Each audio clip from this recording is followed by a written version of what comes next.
तर ही गोष्ट राहुलनी शेअर केली। राहुल हा पोलीस डिपार्टमेंटमध्ये काम करत असतो आणि तो त्याच्या फॅमिलीसोबत अगोदर दिल्लीमध्ये राहत असतो, पण काही कारणांमुळे त्याची शिफ्टिंग जी आहे ती पुण्यामध्ये होते। आणि राहुलच्या फॅमिलीसोबत जर सांगायचं झालं तर राहुल, त्याची वाईफ आणि 2 मुलं राहत असतात। आणि हे लोक जेव्हा पुण्यामध्ये शिफ्ट होतात तर आल्यानंतर जसं पोलिसांना पोलीस कॉटेज वगैरे दिली जाते तसं राहुलची डेझिग्नेशन चांगली असते, त्यामुळे त्याला एक बंगलो दिला जातो। त्या बंगलोमध्ये जेव्हा हे लोक शिफ्ट होत असतात, स्टार्टिंगला राहुलच्या वाईफला एक जसं नेगेटिव्ह वाईब येते तसं त्या बंगलोमध्ये एंटर केल्या केल्या एक नेगेटिव्ह वाईब येते।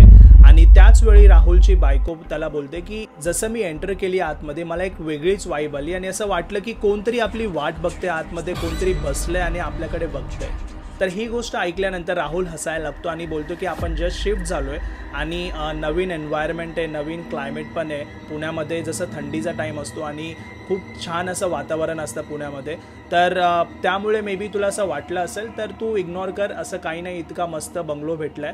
तर हे लोक शिफ्टिंग वगैरे स्टार्ट करतात। काही गोष्ट त्या लोकांनी घरासाठी वगैरे घेतलेले असतात नवीन शिफ्ट झाल्यावरती, तर ते अरेंज वगैरे करण्यामध्ये बिझी होऊन जातात। तो, त्याची बायको आणि त्याची पोरं हे सर्व बिझी होऊन जातात। 2 दिवस झालेले असतात, आता खूप थकलेले असतात हे लोक शिफ्टिंगमध्ये, तर 2 दिवस झालेले असतात। 2 दिवसापर्यंत यांच्यासोबत असं काही नेगेटिव्ह तिथे होत नाही आणि बंगलो पण खूप चांगला असतो त्यांच्यासाठी। आणि बंगलो जेव्हा हे लोकांना देण्यात येतो त्यावेळी मस्त क्लीन वगैरे करून दिलेला असतो, त्यामुळे यांना असं काही नेगेटिव्ह नंतर फील नाही होत राहायला लागल्यानंतर। पण एक दिवशी रात्री राहुलला खूप इम्पॉर्टंट केस येते, त्या केसमध्ये त्याला पुण्याच्या बाहेर जावं लागतं 2 दिवसासाठी। आणि राहुलची वाईफ तिच्या पोरांसोबत खूप लवकर झोपून जायची, कारण की दुसऱ्या दिवशी त्यांना स्कूलला पण जायचं असायचं, त्यामुळे ही लोक लवकर झोपायची। जेव्हा तो पुण्याच्या बाहेर जातो त्याच रात्री राहुलची वाईफ जेव्हा झोपलेली असते तिच्या पोरांसोबत, तर राहुलच्या वाईफला आवाज येतोय की तिच्या खिडकीच्या बाहेरून कोणतरी काहीतरी खोदतंय। तिला वाटतं की बाहेर कोणतरी असेल, कोणाचं काही काम वगैरे चालू असेल, त्यामुळे हा आवाज येतोय।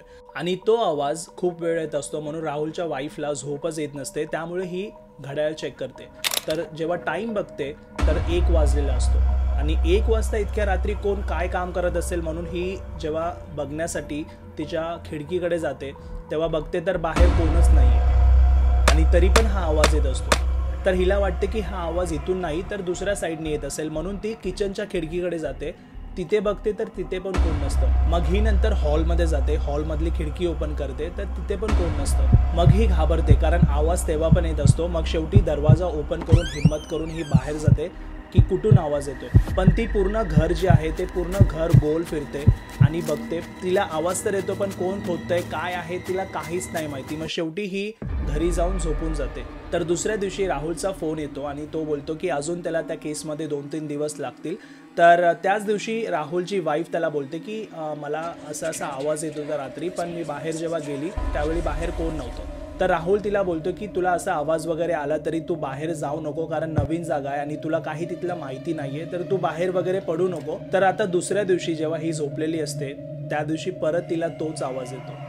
तिला वाटतं की कोणतरी बाहेरून काहीतरी खोदतंय। ही टाइम बघते तर त्यावेळी पण 1 वाजलेला असतो आणि त्या आवाजामुळे राहुलच्या वाईफला झोप येत नसते आणि हा दुसरा दिवस असतो, म्हणून ही विचार करते की त्या माणसाला जाऊन जो पण हा काम करत असेल त्याला सांगायला की हे काम आत्ताच्या आता थांबवायला, कारण हिला झोप नाही येते आणि डिस्टर्ब होते। तर ही दरवाजा ओपन करून बाहेर जाते तर हिला परत कोण दिसत नाहीये, पण हा आवाज येतोय। मग येऊन ट्राय करते ही झोपायसाठी, पण तरी हिला झोप येत नाहीये। मग शेवटी ही जाते बाहेर आणि हॉलमध्ये विंडो ओपन करून बसते बाहेर बघत आणि हा आवाज येत असतो। बघत असताना अचानक मध्ये तिची नजर बाहेर असलेल्या झाडावर जाते, तर तिला दिसते त्या झाडावरती एक बाई आहे जी त्या कुऱ्हाडाने ते झाड तोडते। आणि हा जो आवाज आहे, जसं तिला वाटतं की काहीतरी कोण खोदतंय, नाहीतर मग काहीतरी कुठल्या तरी कुल्हाडीचा आवाज आहे, तोच आवाज तिला दिसते की ती जी बाई कुल्हाडीने ते झाड तोडते तो आवाज तिथे येतो। हे बघून ती घाबरते आणि लगेच येऊन दरवाजा ओपन करते आणि बघते तर समोर त्या झाडावरती कोणच नाहीये।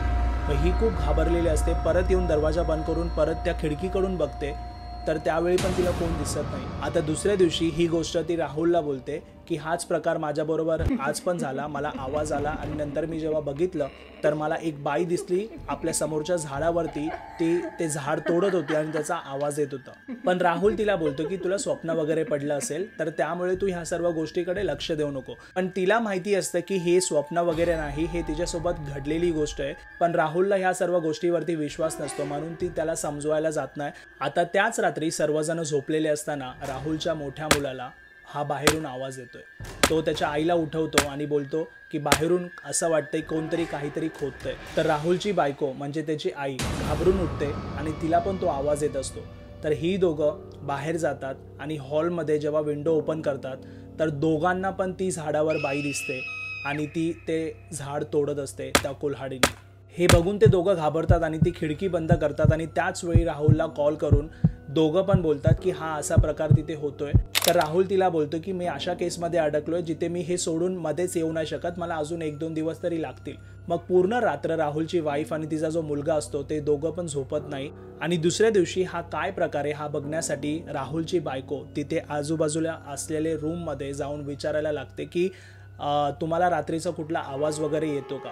तर तिच्या आजूबाजूला जी घरं असतात त्यातली माणसं अशी असतात की जेव्हा ही विचारते की तुम्हाला असा आवाज वगैरे येतो का तर तिथले माणसं बरोबर तिला रिप्लाय नाही करत आणि तिच्या तोंडावरती दरवाजा बंद करतात आणि तिला इग्नोर करतात। तर राहुलची बायको हा विचार करते की हे लोक असे विचित्रसारखं बिहेव का करतात बघितल्यानंतर मला। तर त्यानंतर राहुलची बायको एका किराणा मालाच्या दुकानात जाते, तिला राशन भरायचं असतं पूर्ण महिन्याचं।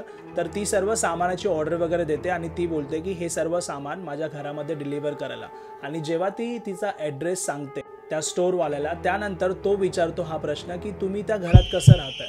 तर राहुलची बायको त्याला विचारते की काय झालं असं, 2 आठवड्यापासून तर आम्ही राहतोय आणि काय असा प्रॉब्लेम आहे का। कारण की राहुलच्या बायकोला पण हे जाणून घ्यायचं होतं की काय आहे असं जे रात्री झोपल्यानंतर हे आवाज वगैरे येतात आणि तिला जे बाई दिसले त्या झाडावरती ह्या सर्व मागचं कारण काय आहे हे तिला जाणून घ्यायचं होतं।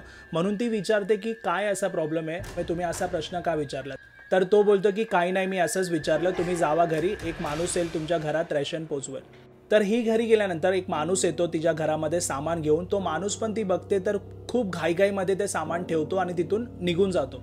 तर हे बघितल्यानंतर तिला पण विचित्र वाटतं, ती बोलते की इथे कोण येत नाही आणि ते बिहेवियर बघितल्यानंतर तिला अजून डाऊट येतो की इथे काहीतरी असं असेल ज्यामुळे लोक इथे यायला मागत नाही। कारण की अगोदर जेव्हा हे लोक तिथे राहायला येतात तेव्हा राहुल पण एका दूधवाल्याला बोलतो की रोज तू येऊन इथे दूध टाकत जा, पण तो दूधवाला पण त्यांना बोलतो की मी ह्या बंगलोमध्ये नाही येणार। ह्या सर्व गोष्टी तिला आठवतात। मग ती जाते त्या स्टोरवाल्याकडे आणि त्याला विचारते की काय आहे असं, तुम्ही मगाशी पण मला विचारलात की तुम्ही कसं राहताय त्या घरामध्ये, म्हणजे तुम्हाला काहीतरी माहिती असेल। तर तो माणूस तिला बोलतो की याच्या अगोदर पण जी लोक तिथे राहिलेत त्या लोकांना तिथल्या समोरच्या झाडावरती एक बाई दिसते जिच्या हातात कुल्हाडी असते आणि ते झाड तोडत असते। ती बाई त्या घरात जो पण माणूस राहायला येतो त्या लोकांना शांतीने राहायला देत नाही, कारण जी पण फॅमिली तिथे येते त्या लोकांमध्ये असा काही आजार होतो, त्या आजारानंतर त्यातला कोण ना कोणतरी तिथे मरतो। आणि ही गोष्ट या एरियामध्ये सर्व जणांना माहिती आहे, पण आता तुम्ही पोलीसवाले आहेत म्हणून तुमच्यासोबत बोलायची कोणाची हिंमत नाही होत, त्यामुळे ही गोष्ट तुम्हाला अजून माहिती नव्हती। तर ही गोष्ट ऐकल्यानंतर राहुलची बायको राहुलला फोन करून त्याच वेळी बोलवून घेते आणि ही सर्व गोष्ट राहुलला बोलते काय प्रकार आहे, कसले आवाज येतात त्या घरामध्ये। त्यानंतर ते लोक ते घर चेंज करतात।